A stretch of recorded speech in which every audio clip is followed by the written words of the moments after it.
بھر میں احتجاج کیا اور تمام چھوٹے بڑے شہروں سے جلوسوں کی خبریں آئیں.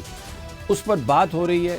جو حکومت کے نزدیک صحافی ہیں یا حکومتی اکابرین وہ اس احتجاج کو فلاپ شو قرار دے رہے ہیں، جبکہ پی ٹی آئی کے قائدین سے جب ہماری بات ہوتی ہے تو وہ کہہ رہے ہیں کہ یہ بہت کامیاب شو تھا اور 26 نومبر کے بعد جو ایک خوف کی فضا تھی اس کو پی ٹی آئی نے توڑا اور پہلی دفعہ پنجاب میں بھی اتنی بڑی تعداد میں لوگ نکلے، سندھ میں لوگ نکلے اور جو ایک خوف کا جمود تھا اس کو توڑ دیا.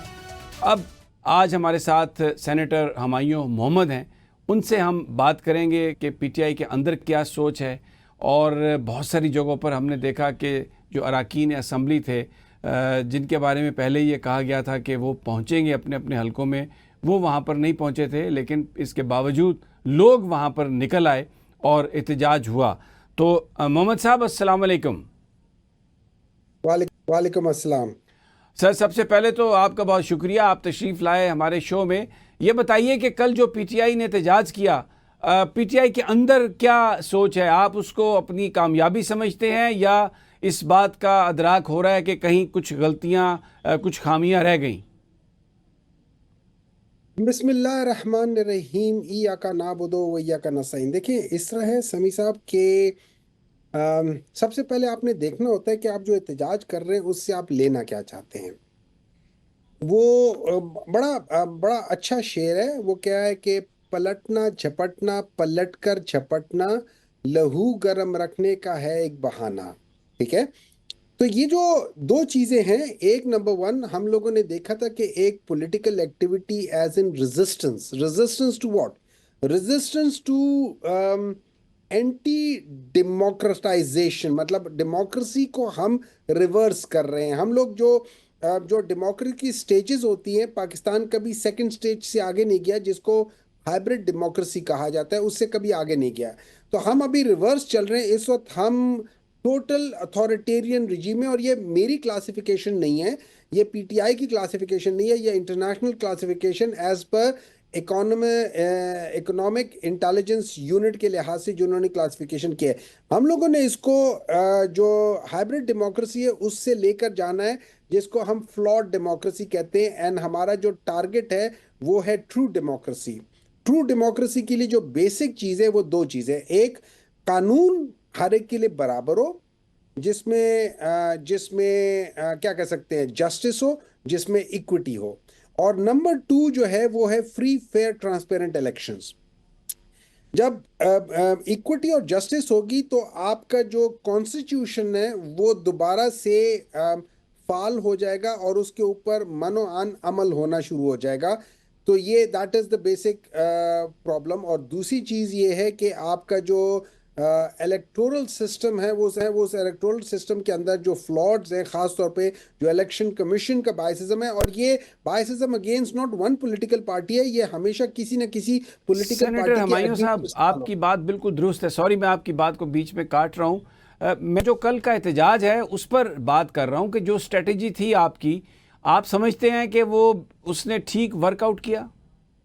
بالکل ٹھیک ورک آؤٹ کیا. دیکھیں نا ہم نے اس سے کیا چیز کیا. نمبر ون، وہ جو ایک وہ کیا تھا، جھجک تھی باہر نکلنے کی، خاص طور پہ پنجاب میں. اب میں آپ کو بتا دیتا ہوں.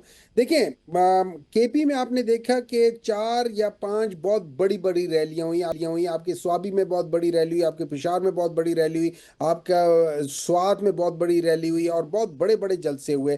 تو اگر ہم کے پی کو کر لیں، کیونکہ کے پی تو آلریڈی انہوں نے بتا دیا کہ کیا ہے. اب آ جاتے ہیں سندھ میں. آپ کے جو 34 اضلاع ہیں یا 34 ہے، ان سب میں انکلوڈنگ کراچی اور حیدرآباد، ہر جگہ پہ آپ کی ایک سگنیفیکنٹ سائز کی ریلیاں نکلی ہیں، جس کی بیسس پہ وہاں پہ آنسو گیس بھی ہوئے ہیں. حالانکہ سارے لوگ جو تھے نا سمپل تھے، کوئی کچھ نہیں کر رہا تھا، لیکن پھر بھی گورنمنٹ کو وہاں پہ ذرا ڈر لگ گیا تھا، ان کی بھی کام پہ ٹانگ گئی تھی، تو انہوں نے تھوڑا سا ریزسٹ کیا. لیکن جو مین بیٹل فیلڈ ہے، جہاں پہ ایک خوف کا عالم ہے، جہاں پہ آپ کے پاس سب سے زیادہ نان ڈیموکریٹک ان الیکٹڈ گورنمنٹ بیٹھی ہوئی ہے، اس جگہ کے اندر آپ نے دیکھا ہوگا کہ پچھلے کئی مہینوں سے، سال 2 سال سے کوئی خاص ایکٹیویٹی نہیں ہوئی اور لوگ سر ہی نہیں اٹھا سکتے تھے.